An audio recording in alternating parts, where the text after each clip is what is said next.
Monthly stimulus checks are beginning to go out to the American people.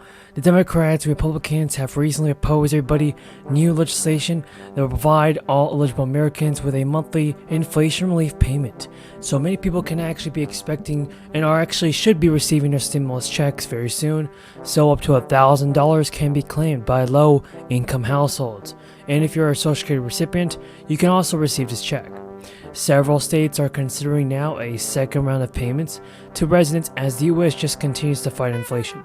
So high gas prices and recoveries from the crisis, residents in a few states have already received hundreds of dollars in stimulus payments this month. Governor Carney has said that Delaware families are dealing with higher costs at the grocery store and the gas pump. These direct payments are part of the Delaware families and part of a broader responsible budget proposal that will invest in education, our economy, and increase our reserves to prepare our state for the future. Beginning just a few days ago, Hawaii residents who earned less than $100,000 in 2021 or less than $200,000 for joint filers began receiving $300 direct deposits with dependents, also eligible for refunds. This means a qualifying family of four in Hawaii could receive $1,200. This month, physical checks will start going out. That's according to the governor, everybody, who told reporters that these payments will be dependent on the arrival of the check stock. So, federal legislation that will provide Americans with a fourth stimulus payment has also been approved in Congress. The California Democratic Representatives, Mike Thompson, announced that he was introducing new legislation that would actually send Americans energy rebate checks, and it's titled the Gas Rebate Act of 2022. The legislation, which was co-sponsored by John Larson and Lauren Underwood, came amid a rising gas prices in the United States. According to Representative Thompson, the legislation would send around energy checks worth up to $100 to eligible Americans for the rest of 2022, where the national average gas price exceeds $4 a gallon. In a press release, Thompson's office said that the legislation would follow the same plan that many of the past economic payments have had. And across the board, most people with federal student debt will be eligible for some forgiveness. It includes up to $10,000 if they didn't receive a Pell Grant, which is a type of aid available to low-income undergraduate students, and up to $20,000 if they did. The aid is limited to those who make less than $125,000 a year, or married couples or head of households earning less than $250,000. Those who will get the automatic loan cancellation are people that the United States Department of Education has already income data on, or can verify eligibility without waiting for an application.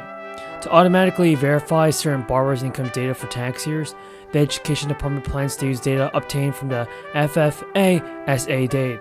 And notice, FFA data is how families apply for financial aid for college each year, while income-driven repayment plans allow borrowers to repay their loans in a more affordable way by capping their monthly bills at a share of their earnings. So experts say that even if you believe the government has already your income information, you should still go through the formal request process when the application goes live, which the Education Department says will happen by early October. That's a lot of interesting news, everybody. A whole bunch of information is going around the fourth stimulus check, and hopefully President Biden can do more on this, but that's not all. Thank you, Mr. Chairman. I want to focus on two aspects of this idea that the administration has developed. The likelihood of evasion, but also the price cap level itself. The Treasury's guidance on the price cap plan so far indicates that the policy is constructed as a prohibition on service providers within the G7 countries who finance, insure, and broker Russian oil transactions above this price cap level, wherever it ends up being set. And as I said, I am hopeful that this will be effective. It strikes me as a very constructive step. But obviously, it is not meant to apply.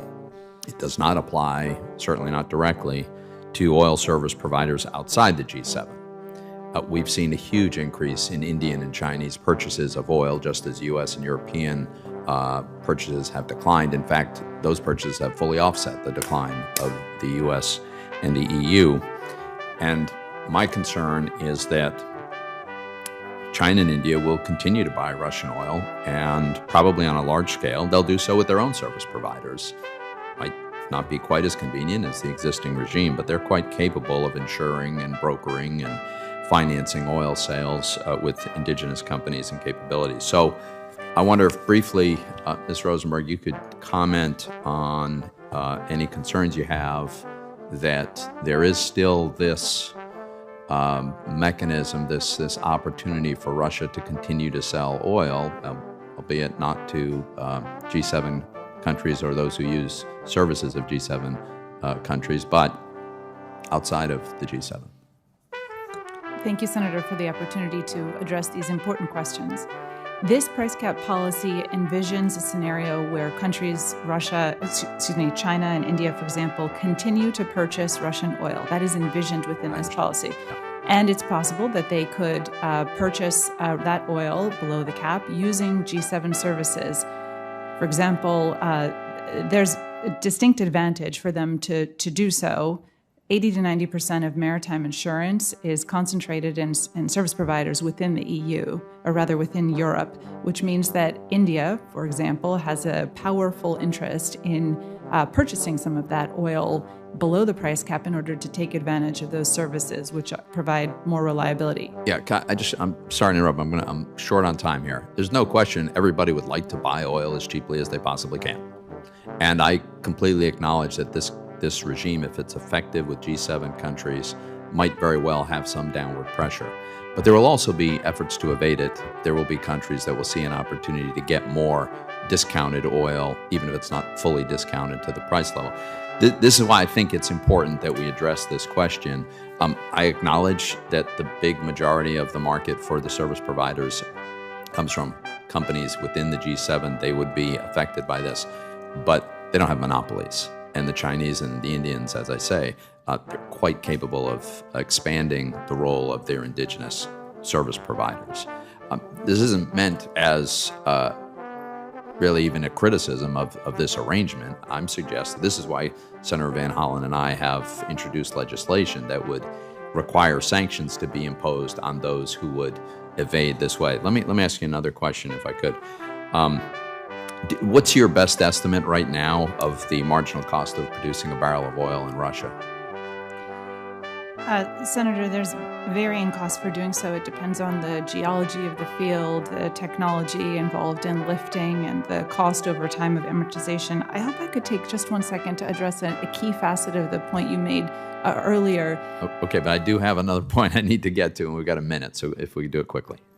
A key aspect of a successful price cap policy is the international approach involved here and the entirety of the G7. It is the case that some service providers may be able to function outside of it, but the broad coalition of the G7 and the existence of price cap means that even outside of it, purchasers have the opportunity and leverage in order to ratchet down the price that they pay.